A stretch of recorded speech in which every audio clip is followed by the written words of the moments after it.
Yang juga nggak kalah penting, biasanya mereka akan menampilkan koleksi-koleksi buku mazhabnya gitu ya. Di perpustakaan pribadinya penuh dengan buku-buku mazhab Syafi'i, sehingga dia bisa mengklaim dirinya sebagai orang mazhab Syafi'i, atau penuh dengan buku mazhab Hambali, demikian pula gitu ya. Yang belum tentu buku-buku itu mereka baca gitu.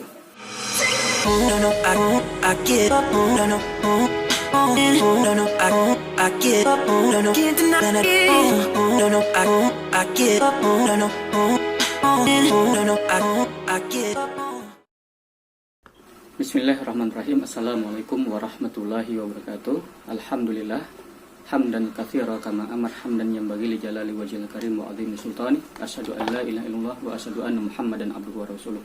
Allahumma shalli wa sallim wa barik ala nabiyyina wa habibana Muhammad wa ala alihi wa ashabihi wa man tabi'ahum bi ihsan ila yaumiddin, amma ba'd.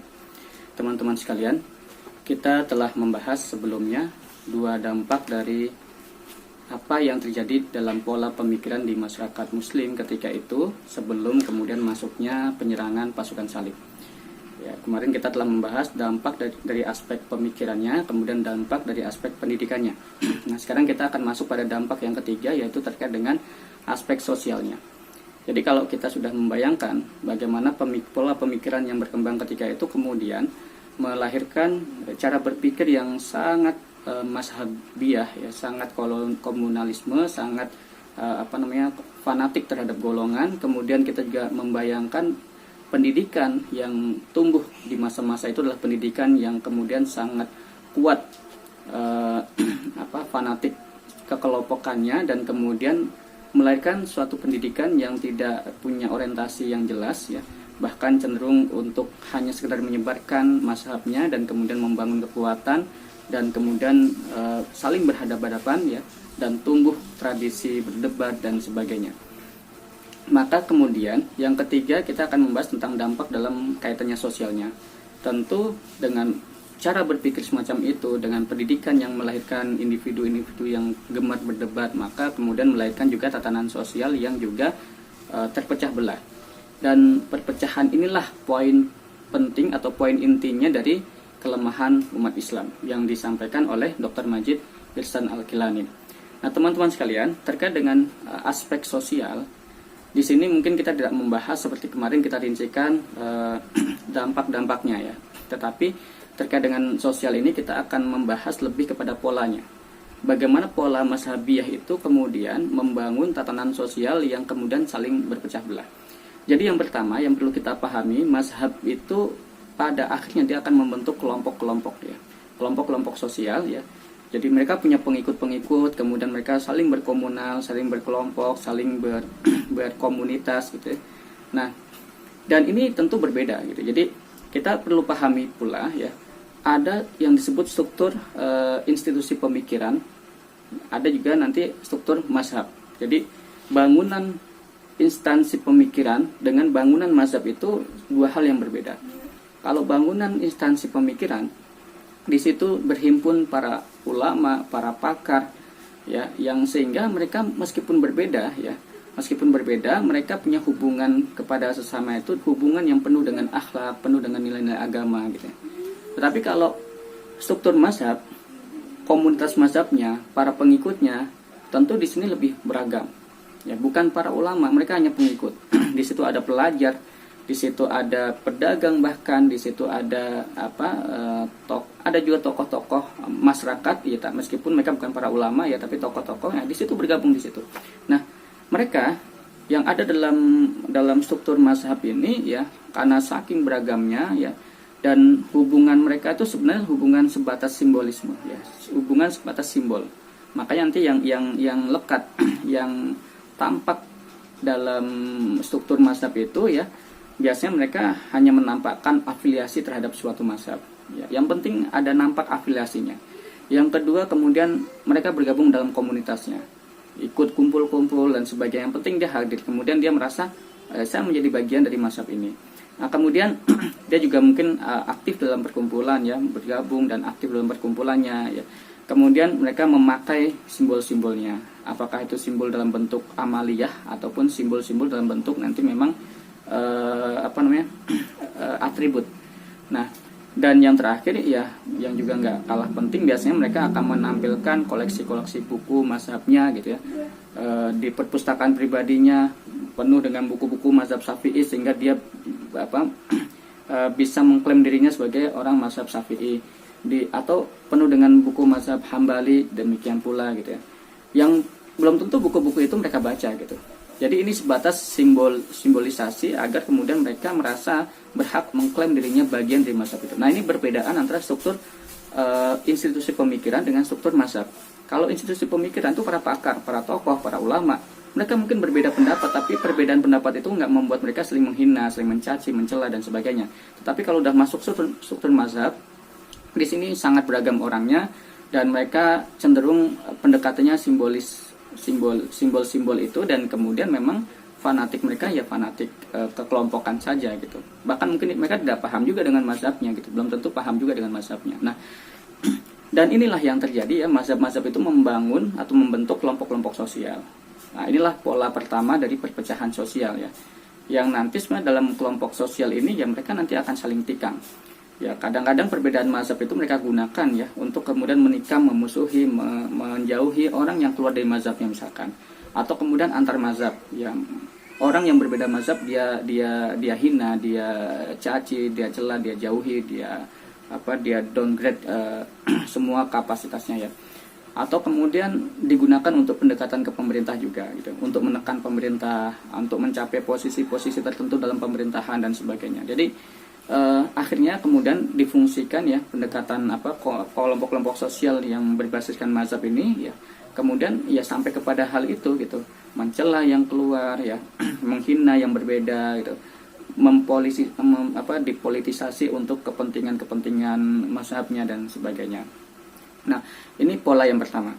Nah, nanti setelah mazhab ini membentuk komunitas-komunitas atau kelompok-kelompok sosial, nanti ada pola yang berikutnya ya.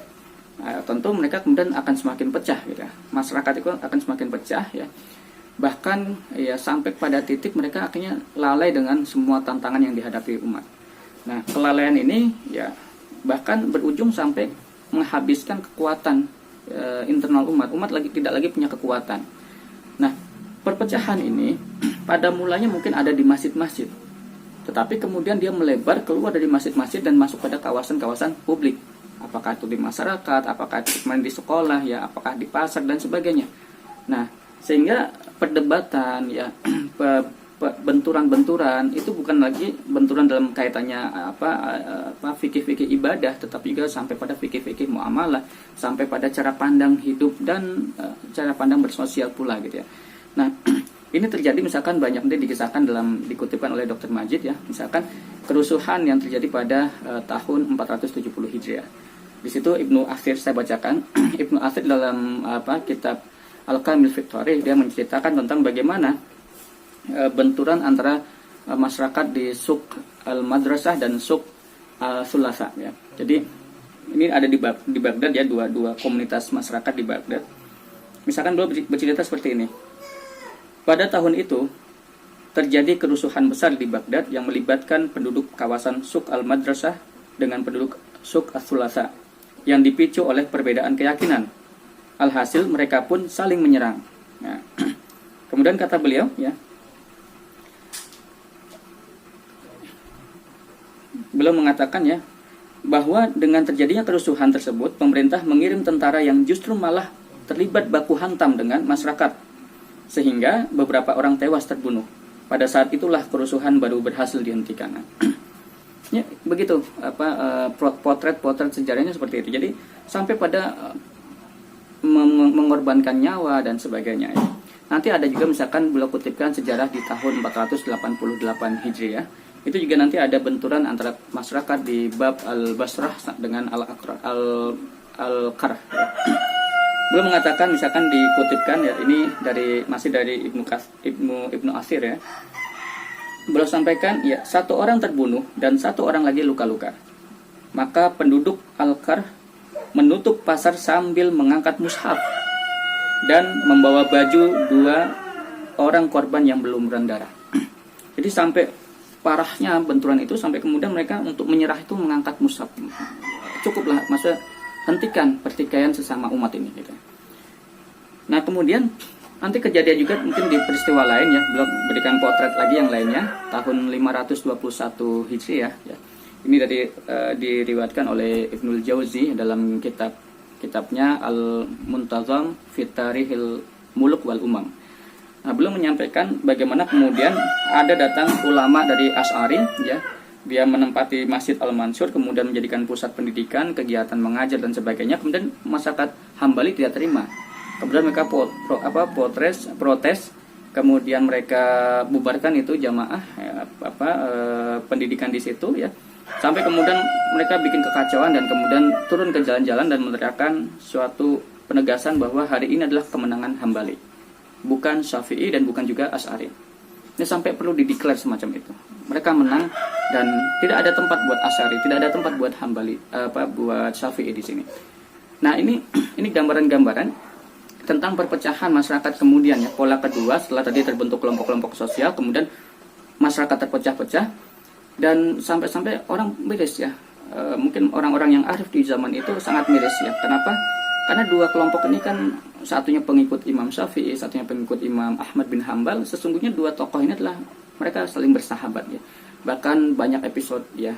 Imam Ahmad ini sering memegangkan tali kendali kendaraan Imam Syafi'i. Artinya kedekatan mereka, keakraban mereka, tapi kemudian para pengikutnya ini saling bertikai. Nah kemudian ya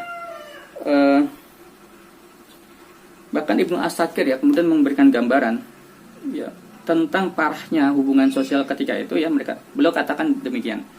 Ini dalam kitab Tabyin Kadzib Al-Muftari ya. Beliau sampaikan sekelompok perusuh, pengacau dan urakan yang mengklaim sebagai pengikut mazhab Hambali di Baghdad melakukan bid'ah dan perbuatan keji yang tidak mungkin disukai oleh orang ateis, apalagi orang yang bertauhid. Jadi sampai digambarkan itu sesuatu yang sangat hina. Orang ateis pun mungkin tidak akan suka dengan melakukan itu ya. Apalagi orang yang bertauhid ya. Apa yang mereka lakukan? Mereka melempar tuduhan keji kepada para imam masa lalu, memfitnah para ulama dan tokoh agama ya. Jadi yang Syafi'i, mazhab Syafi'i mencela Imam Ahmad, sebaliknya begitu mencela Imam Syafi'i dan begitu. Kemudian memfitnah para ulama dan tokoh agama, mengumpat mereka di setiap tempat, baik di masjid, keramaian, perkumpulan, pasar dan jalanan, baik di tempat tertutup maupun terbuka. Mereka terberdaya oleh perasaan tamak dan merendahkan orang lain. Jadi saking sudah hobi untuk merendahkan orang lain, ya. Mereka terus terjerumus dalam penyimpangan dan kesesatan yang berkepanjangan sehingga mencemarkan orang yang menjadi sandaran ulama-ulama besar dan referensi jalan yang kokoh, menuduh perbuatan-perbuatannya yang baik sebagai maksiat yang nista, sehingga akhirnya mereka berani menuding Imam Syafi'i, semoga rahmat Allah tercurah kepadanya. Nah, jadi demikian.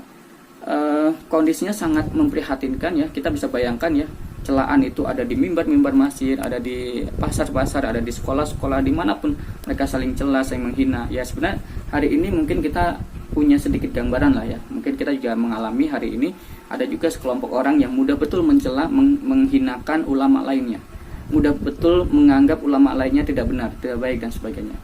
Ya kira-kira begitu ya. Tapi di masa itu jauh lebih parah lagi karena kalau sekarang mungkin masih individu ya. Kalau di masa itu udah antar kelompok itu ya. Nah, kemudian setelah pola perpecahannya demikian ya, dari kelompok kemudian melebar menjadi perpecahan di luar masjid, di masyarakat umum, sampai bertikai, sampai pertumpahan darah. Pola yang ketiganya adalah perpecahan ini bukan lagi hanya di tataran masyarakat, tapi bahkan di satu mazhab itu pun mereka saling pecah. Nah, jadi kenapa bisa demikian? Karena para tokoh-tokoh mazhab itu saling bersaing ya. Mereka saling bersaing pengikut ya. Semakin banyak pengikutnya mereka semakin besar dan kemudian merasa kuat di mazhabnya ya, kemudian saling menikam tokoh yang lainnya. Nah, ini pengalaman ini juga dialami oleh Ibnul Jauzi ya. Ya, bahkan kemudian beliau menggambarkan sebagaimana yang digambarkan oleh cucunya nanti ya dalam kitab Mir'atul Zaman ya, itu cucunya bercerita gini, demi Allah ya, ini ungkapan Ibnul Jauzi ya yang kemudian dikutip sama cucunya, demi Allah kalau bukan karena Ahmad dan Menteri Ibnu Hubairah niscaya aku keluar dari mazhab ini. Andaikan aku bermazhab Hanafi atau Syafi'i, para pengikut mazhab itu pasti mengusungku di atas kepala mereka. Jadi saking kuatnya bukan penokohan ya, pengidolaan di masa-masa itu ya, sampai-sampai kemudian kalau orang udah kuat pengikutnya ya, mau di mazhab apapun dia tetap akan bisa menduduki posisi-posisi tinggi dalam tatanan sosial.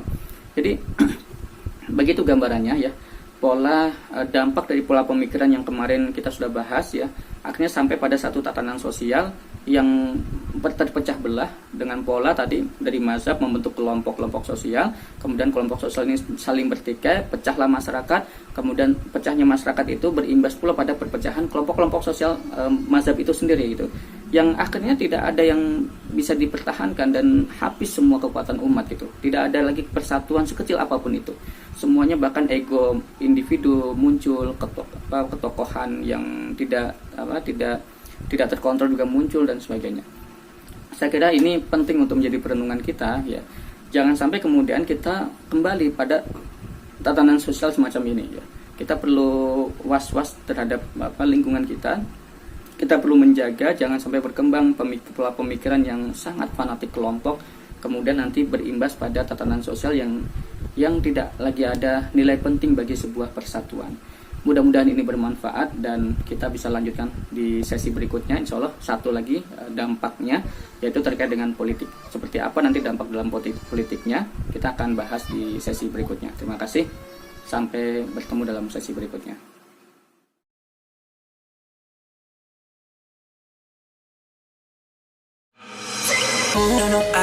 I get up, no, no, no, no, I get up, no, no, can't deny it. No, no, I get up, no, no, no, no, I get up.